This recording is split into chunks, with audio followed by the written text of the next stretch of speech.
Have you ever noticed that when you watch a movie or listen to native speakers talking, you can barely understand them? But when you take an English test, you do just fine? That's not a coincidence. And it's definitely not because your English is bad.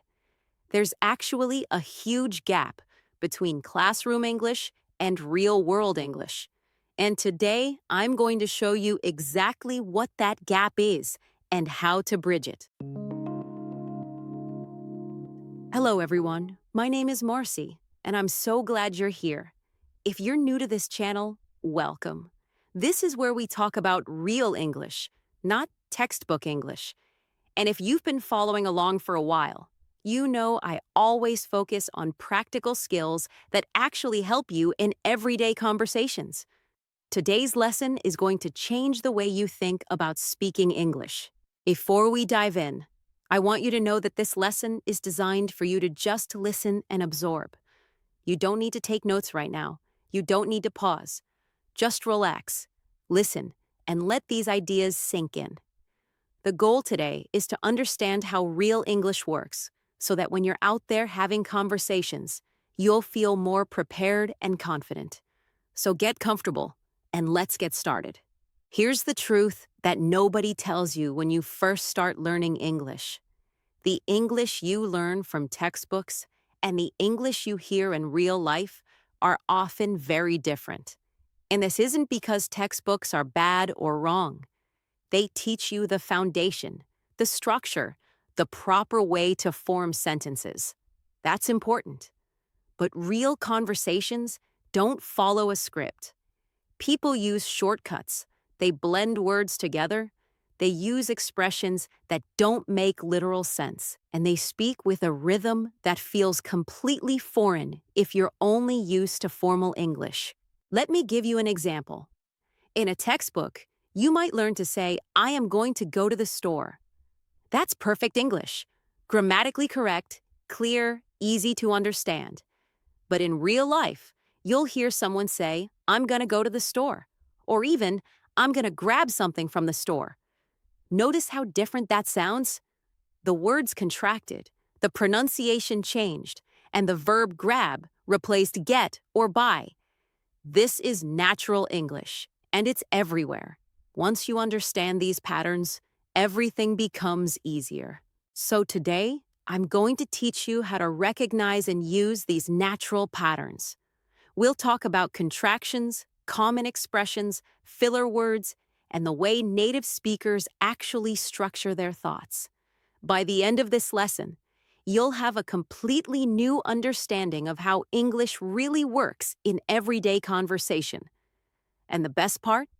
You'll start to sound more natural yourself without even trying too hard. Your brain will start picking up on these patterns automatically. Let's start with contractions, because they're absolutely everywhere in spoken English. When we speak, we almost never say I am or you are or they will. Instead, we blend these words together. I'm, you're, they'll. And it's not just the obvious ones. We contract negative forms too. Cannot becomes can't. Do not becomes don't. Should not becomes shouldn't. If you're not using contractions when you speak, you're going to sound very formal and stiff, like you're reading from a legal document. But here's where it gets interesting. Native speakers take contractions even further in casual speech. We don't just say, I am going to. We say, I'm gonna. We don't say, want to. We say, wanna. Instead of got to, you'll hear gotta, and out of becomes oughta. These aren't slang exactly. They're just how words naturally blend together when we speak at a normal pace. Understanding this will help you comprehend native speakers so much better, because suddenly all those fast, unclear sounds will start making sense. Now, I'm not saying you have to speak this way yourself, but you need to understand it when you hear it. And honestly, if you want to sound natural and relaxed in conversation, using some of these reductions will help. The key is knowing when it's appropriate. In a job interview or formal presentation, you might stick closer to full forms. But chatting with friends, ordering coffee, or making small talk, feel free to let your speech flow naturally with these contractions. Next, let's talk about one of the most confusing aspects of real English conversations, and that's filler words. You know what I'm talking about. Those little words and sounds that pop up everywhere, but don't seem to have any real meaning. Words like uh, well, like, I mean, actually, and basically. When you're learning English, you might think these are mistakes or signs of poor speaking, but actually, they're a completely normal part of natural conversation. Native speakers use filler words for several reasons. Sometimes we need a second to think about what we want to say next. So we say or to hold our place in the conversation. Other times, we use words like well or actually to soften what we're about to say or to show we're thinking carefully. The word like is incredibly common in casual English, especially among younger speakers. It can mean we're approximating something, or it can just be a habit. For example, it was like really expensive, or I was like totally surprised. Now, do you need to use lots of filler words yourself? No, you don't have to. But using a few here and there can actually make you sound more natural and less rehearsed. If you speak in perfectly formed sentences with no pauses or fillers, it can sound robotic. A well-placed well at the beginning of a response, or an occasional, shows that you're thinking and processing, just like a native speaker would. The key is balance.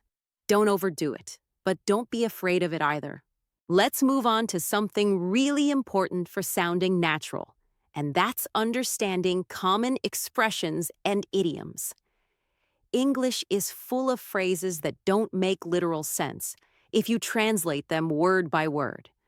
These expressions are used constantly in everyday speech, and if you don't know them, you'll miss a lot of meaning in conversations. But once you learn them, your English will jump to a whole new level because you'll actually understand what people are really saying. For example, if someone says, "I'm under the weather today," they don't mean they're literally standing underneath weather conditions. They mean they're feeling sick. If someone says, "break a leg," they're not wishing harm on you. They're wishing you good luck. These idioms are everywhere. Hit the books means to study. Call it a day means to stop working and go home. On the same page means to have the same understanding or agreement about something. Learning these expressions is like learning a secret code that unlocks natural English. The beautiful thing about expressions is that once you start using them, you immediately sound more fluent and natural. Instead of saying, "I need to study now," you can say, "I need to hit the books." Instead of, "let's finish working," you say, "let's call it a day." These little changes make a huge difference in how native speakers perceive your English level. They'll hear you using natural expressions and think, "Oh, this person really understands English." So start collecting these expressions. When you hear one, write it down, learn what it means, and try to use it yourself. Another aspect of natural conversation is how we respond to people. In textbooks, you learn to answer questions very directly and completely. Someone asks, "How are you?" And you say, "I am fine, thank you. How are you?" That's correct, but it's very formal and textbook sounding. In real conversations, responses are usually shorter, more casual, and often incomplete sentences. Someone says, "How are you?" And you might just say, "Good, you?" Or "Not bad, how about you?" Or even just, "Pretty good, thanks." This is really important to understand because if you always give full, complete sentence answers, you're going to sound overly formal and unnatural. Real conversations are more like a tennis match, back and forth, quick exchanges, natural rhythm. Think about agreement words. Instead of saying, "Yes, I agree with you," we might just say, "totally," or "absolutely," or "for sure." or even just, yeah, definitely. These short, punchy responses keep the conversation flowing naturally. Let's talk about asking questions in natural English. In formal English, you learn to form questions very precisely. Would you like to join us for dinner? Perfect grammar, very polite, but also quite formal. In casual conversation, questions get simplified a lot. Want to join us for dinner? Or even, want to come to dinner? Notice how the structure is simpler. The words are contracted, and it still sounds polite and friendly. Understanding these casual question forms will help you both understand others and sound more natural yourself. The same thing happens with tag questions. Instead of just asking, "Do you agree?" we might say, "Don't you think?" or add a little tag at the end, like, "right?" or, "you know." These tags make the conversation feel more collaborative and friendly. For example, "That movie was amazing, right?" Or, "We should probably leave soon, don't you think?" These little additions create a conversational feel that straight questions don't always have. They invite the other person into the discussion. Now I want to address something that confuses many learners, and that's the difference between what we write and what we say. In written English, we tend to be more formal, more careful, more precise. We use complete sentences, proper punctuation, and we organize our thoughts clearly. But when we speak, things get looser. We start sentences and change direction. We use fragments instead of complete sentences. We repeat ourselves sometimes for emphasis. This is all completely normal. For example, in writing, you might say, "I visited Paris last summer, and it was absolutely beautiful." But in conversation, you might say, "So I went to Paris last summer, and oh my God, it was so beautiful." Like, the architecture and everything, just amazing. Notice how the spoken version is longer, has more emotion, includes filler words, and uses simpler vocabulary with more emphasis. Neither version is wrong. They're just different contexts. Understanding this difference will help you feel less pressure to speak perfectly and more freedom to speak naturally. Let's talk about emphasis and intonation because this is where English really comes alive. The same sentence can mean completely different things depending on which word you stress. Think about the sentence, "I didn't say you were wrong." If you emphasize "I," it means someone else said it, not me. If you emphasize "didn't," you're denying that you said it. If you emphasize "you," you're saying you said someone else was wrong, not this person. The meaning changes completely based on stress. This is why listening to how native speakers use intonation is so valuable. Another feature of natural English is how we use phrasal verbs. These are verbs combined with prepositions that create new meanings, and they're absolutely everywhere in everyday speech. Instead of postpone, we say put off. Instead of tolerate, we say put up with. Instead of discover, we say find out. Instead of continue, we say keep on or go on. Native speakers use phrasal verbs constantly because they feel more casual and conversational than their formal single-word equivalents. The tricky thing about phrasal verbs is that they often don't make logical sense. Why does look up mean to search for information? Why does give up mean to quit? There's no logical rule. You just have to learn them. But here's the good news. There are maybe 20 or 30 phrasal verbs that come up all the time in conversation. If you learn those common ones, you'll understand and be able to participate in most everyday conversations much more easily. Let me tell you about small talk, because this is such an important part of English-speaking culture, especially in countries like the United States, Canada, the UK, and Australia. Small talk is those light, casual conversations about nothing particularly important. It's talking about the weather, asking how someone's weekend was, commenting on traffic, chatting about a sports game. It might seem meaningless, but it serves a really important social function. It builds rapport. It creates comfort. It shows you're friendly and approachable.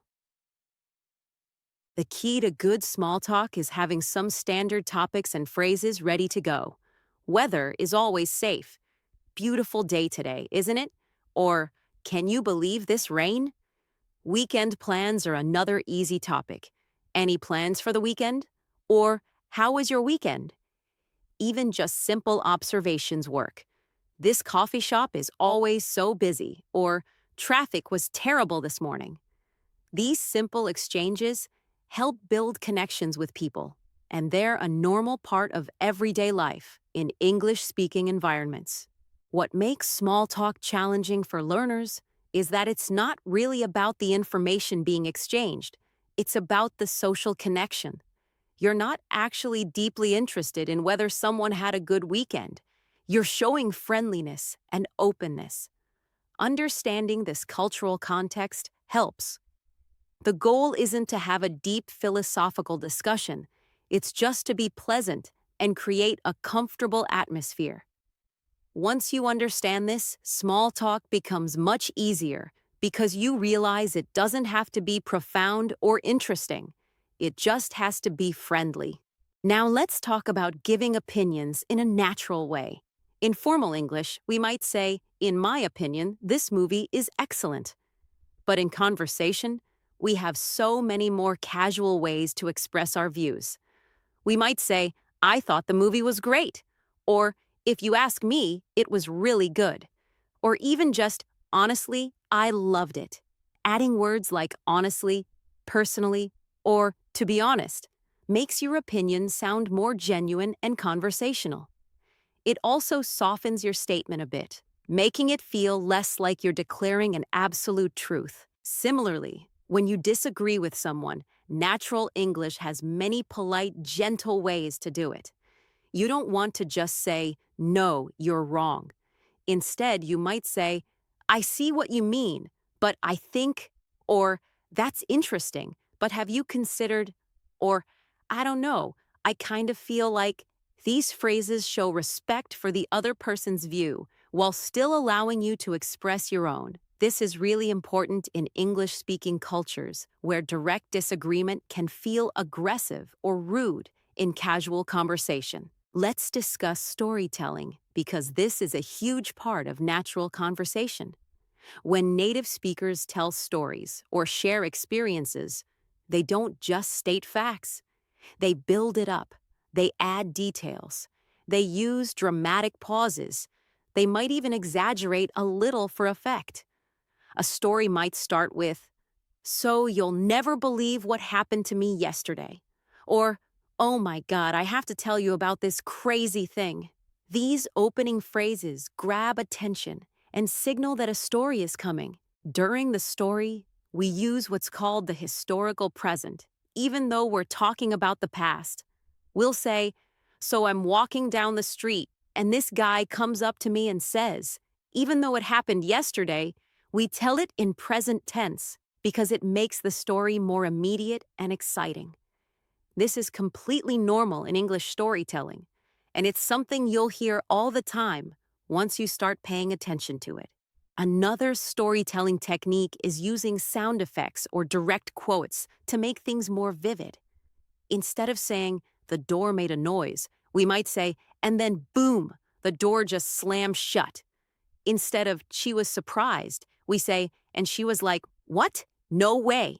These dramatic touches make stories more engaging and fun to listen to. Don't be afraid to be a little theatrical when you're sharing an experience. That's what makes conversation interesting.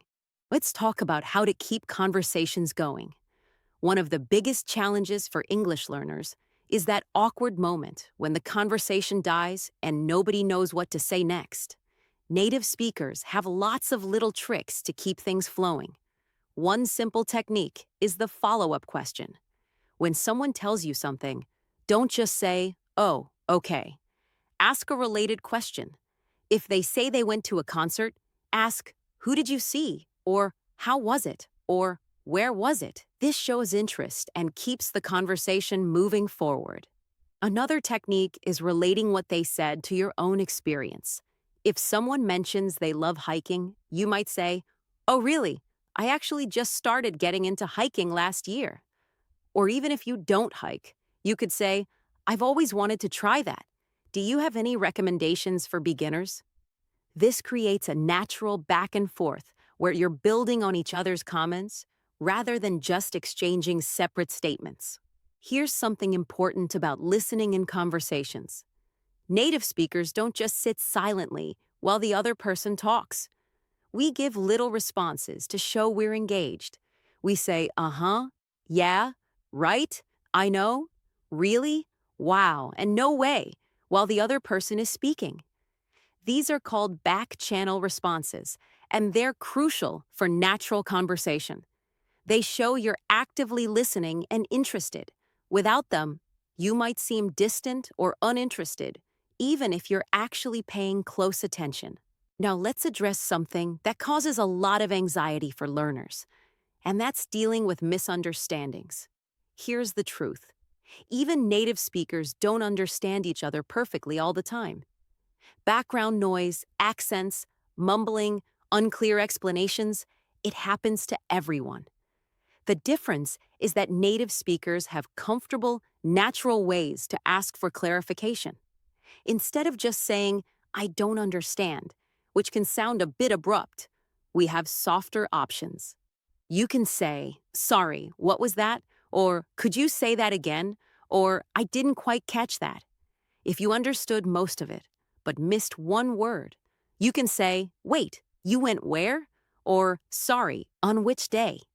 These specific questions are actually better than asking someone to repeat everything because it shows you were listening and just need one small piece clarified. Don't feel embarrassed about asking for clarification. It's a normal part of communication. Let's talk about compliments and how to give and receive them naturally.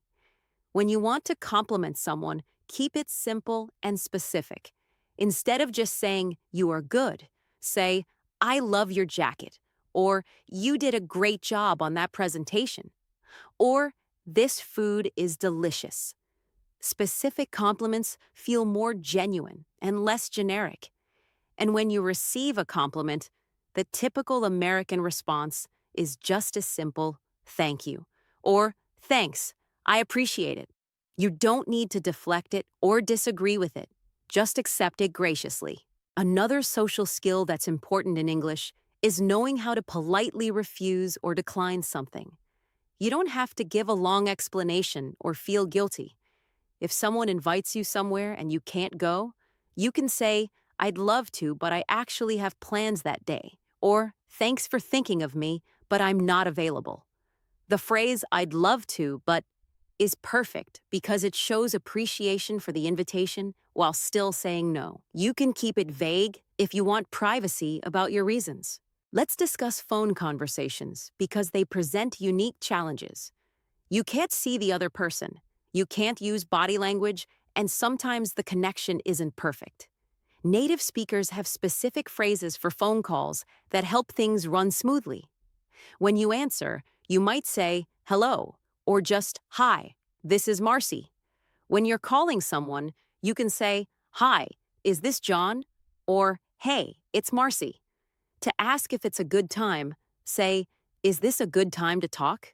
Or, "Am I catching you at a bad time?" When you need to end a phone call, we have polite ways to do that too. You can say, "Well, I should probably let you go." Or, "I don't want to take up too much of your time." Or, "I'll let you get back to your day." These phrases signal that the conversation is wrapping up without being rude. You can also give a reason like, "I need to jump on another call," or "I'm actually about to head into a meeting." Then finish with, "It was great talking to you," or "Let's catch up again soon." Now, I want to talk about cultural context in communication, because language doesn't exist in a vacuum. In English-speaking countries, especially the US and Canada, there's a cultural preference for directness combined with politeness. We tend to get to the point relatively quickly, but package it in friendly language. Understanding this helps you interpret what people really mean and how to communicate effectively in that cultural framework. For example, in American English, when someone says we should get coffee sometime, this is often just a polite expression and not necessarily a real invitation. If they were serious about making plans, they'd probably suggest a specific time. Similarly, let me think about it often means probably no, but I don't want to say that directly right now. These indirect ways of communicating can be confusing at first, but once you recognize the patterns, they make sense. Let's talk about email and written communication briefly, because even though this lesson is about spoken English, the way native speakers write informal emails also reflects conversational patterns. In casual work emails or messages to friends, we write pretty much how we speak. We use contractions, we start sentences with so or hey, we might use dashes instead of proper punctuation, and we keep things brief and friendly. An informal email might start with hey Sarah instead of dear Sarah, and end with thanks or talk soon instead of sincerely. The middle part might say, just wanted to check in about tomorrow's meeting, instead of, I am writing to inquire about the status of tomorrow's scheduled meeting. This conversational writing style is appropriate in most modern workplace communication, and definitely in personal messages. Knowing when to be formal and when to be casual is an important skill. Something I haven't mentioned yet is humor, and it's actually a huge part of natural English conversation. Native speakers use sarcasm, wordplay, self-deprecating humor, and playful exaggeration all the time. This can be one of the hardest things to master because humor is so culturally specific and often depends on timing and tone. My advice is to observe and listen rather than trying to be funny right away in English. Notice what makes native speakers laugh. Pay attention to the rhythm and timing of jokes. Self-deprecating humor, where you make fun of yourself gently, is very common in American and British English. Someone might say, I'm such a disaster at cooking, or I literally cannot function before my morning coffee. These statements aren't meant to be taken literally. They're just lighthearted ways of acknowledging imperfection. When you understand this pattern, you'll recognize it everywhere in casual conversation. Let me address a question I get all the time. Should you try to sound American, British, Australian, or some other accent? Here's my honest answer. Don't worry about having a perfect accent from any specific region. What matters most is being clear and understandable. If you naturally develop features of a particular accent from watching a lot of content from that region, that's fine, but forcing an accent you don't have can actually make you harder to understand and sound inauthentic. Focus instead on pronunciation of individual sounds, word stress, and sentence rhythm. These are the things that really affect how well people understand you. For example, knowing that can and can't are distinguished more by the vowel sound and stress than by the T sound helps you both say them clearly and understand them better. Getting these fundamentals right is more valuable than trying to sound exactly like someone from London or New York. We've covered so much today, and I hope you're starting to see that natural English isn't some mysterious thing that only native speakers can do. It's a set of patterns and habits that you can learn and practice. The key is exposing yourself to real English as much as possible. Watch TV shows and movies. Listen to podcasts. Pay attention to how people actually speak rather than just what they say. Notice the rhythm, the shortcuts, the expressions, the cultural patterns. And here's my challenge for you. Start speaking more like a real person, not like a textbook. Use contractions. Try out some filler words. Practice a few common expressions. Give short, natural responses instead of perfect, complete sentences. It's going to feel weird at first because it's different from what you've been taught. But I promise you, this is how you move from sounding like you're reciting memorized phrases to sounding like someone having a real conversation. Remember, the goal isn't perfection. The goal is communication and connection. Native speakers make mistakes. They pause. They backtrack. They use incorrect grammar sometimes. That's all normal. What makes someone sound fluent isn't flawless grammar. It's comfort and naturalness. It's being able to express your thoughts without excessive hesitation, understanding the social cues, and using the rhythms and patterns of real conversation. I want to thank you so much for spending this time with me today. Learning a language is a journey, and you're doing an amazing job by seeking out resources like this and working to improve. Keep listening, keep practicing, keep pushing yourself out of your comfort zone. Every conversation you have, every mistake you make, every new expression you learn, all of it is moving you forward. You've got this, and I'm here to support you every step of the way. I'll see you in the next lesson.